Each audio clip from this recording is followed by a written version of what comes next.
Shiva Tandav Stotram. Here I would like to present the meaning of Shiva Tandav Stotra. As I go through the Shiva Tandav Stotram, I feel it was really very rhythmic, very heart touching, and I know I couldn't understand any of the meanings over there, but I was largely addicted to the verses and hymns that are played over there. It was just the eve of Mahashivaratri. I was assisting the Shiva's tunes, Shiva's mantras, and so many things. One of my friends uploaded the videos on YouTube. I come across it. I really enjoyed it. I go through its meaning. It is really a masterpiece of art in the form of written verses. It was so rhythmic. I could not remember who sang that one, but that was rhythmic. That is rhythmic. And I was deeply motivated to find the meaning of Shiva Tandav Stotram. I heard it twice, thrice, and a lot of time, and finally concluded to know what's the meaning behind it for such artistic verses. And later I come to know that it is said to have been written by Ravana, who was granted indestructibly by Shiva. After rampaging across the earth, Ravana realized that this is not the route to happiness, returns and asks Shiva for moksha. This stotra is a Ravana's praise for Shiva and pleading for moksha. And it says that the two verses that are starting means, when will I be happy? See how meaningful is the verses are, isn't it? When will I be happy? Even as I'm going through this meaning, I'm really being appreciating these things. It says that the real meaning comes over here. With his neck consecrated by the flow of water flowing from the thick forest like locks of hair, and on the neck, where the lofty snake is hanging garland, and the damaru drum making the sound of damat, damat, damat, damat. Oh my God, that's the verses damat, damat, damat, damat.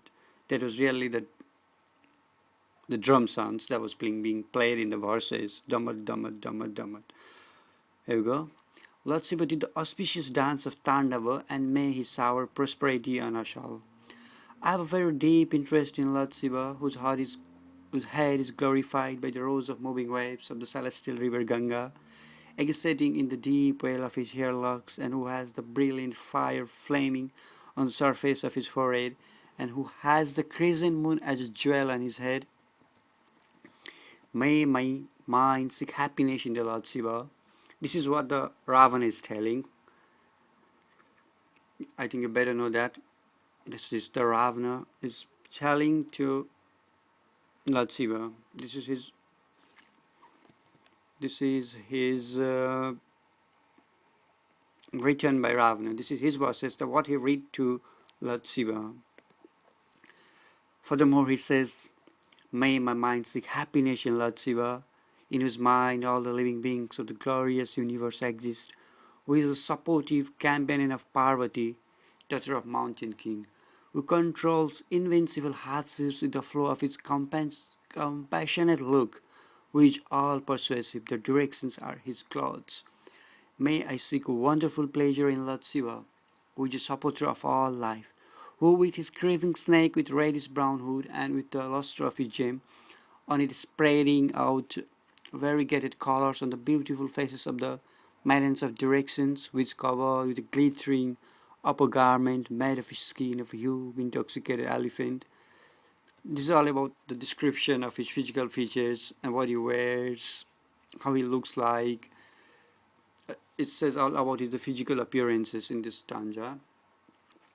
And furthermore, he describes as, may Lord give us prosperity, who has the moon, relative of the Kokarabad, as his head jewel, whose hair is tied by the red snake garland, whose footstool is grayed by the flow of dust from the flowers, from the rows of heads of all the gods, Indra, Vishnu, and others.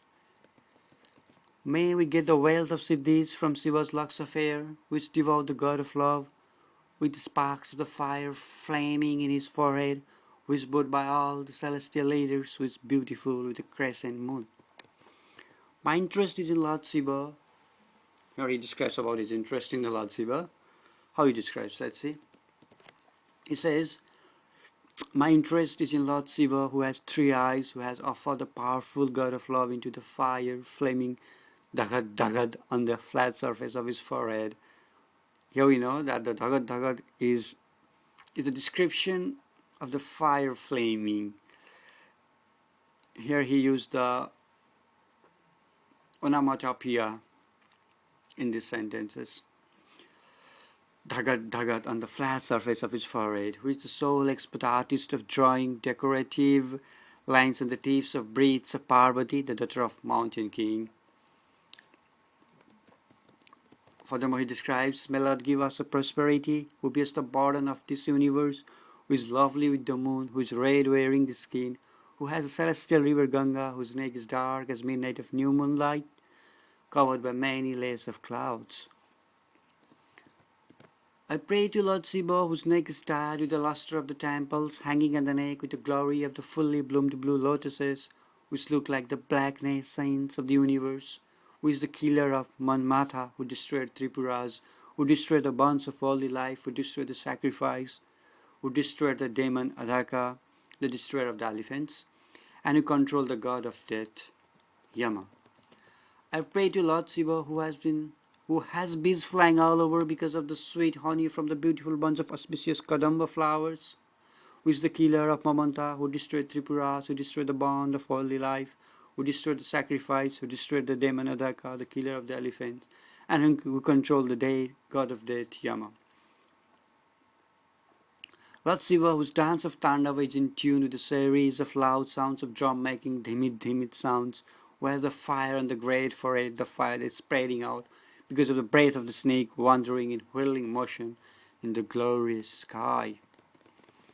When will I worship Lord Sadasiva, eternally auspicious God, with equal vision towards the people and an emperor, and a blade of grass and lotus-like eye towards both friends and enemies, towards the valuable gem and some lump of dirt, towards snake and a garland, and towards variety ways of the world?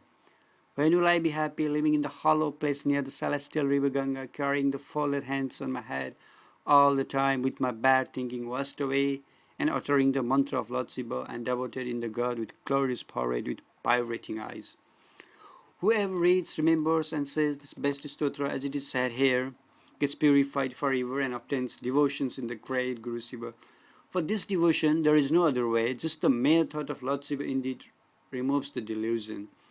Early morning at the end of puja, whoever utters this stotra dedicated to the worship of Shiva, Lord Shiva blessed him with every stable Lakshmi prosperity, with all the richness of chariots, elephants, and horses. Tajinsta Shiva Stotram, story written by Ravana. Thank you.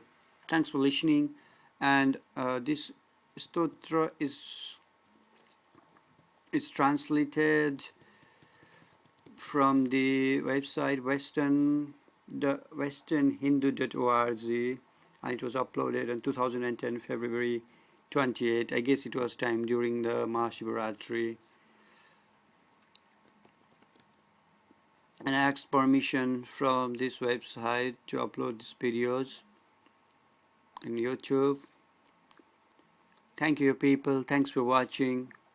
Keep on viewing my YouTube account, Sumi555. Keep on subscribing, and I will provide you lots of religious and spiritual kind of knowledge and everything. Thanks for viewing it. Thanks a lot. Thanks for viewing it once again. Have a good day. Bye.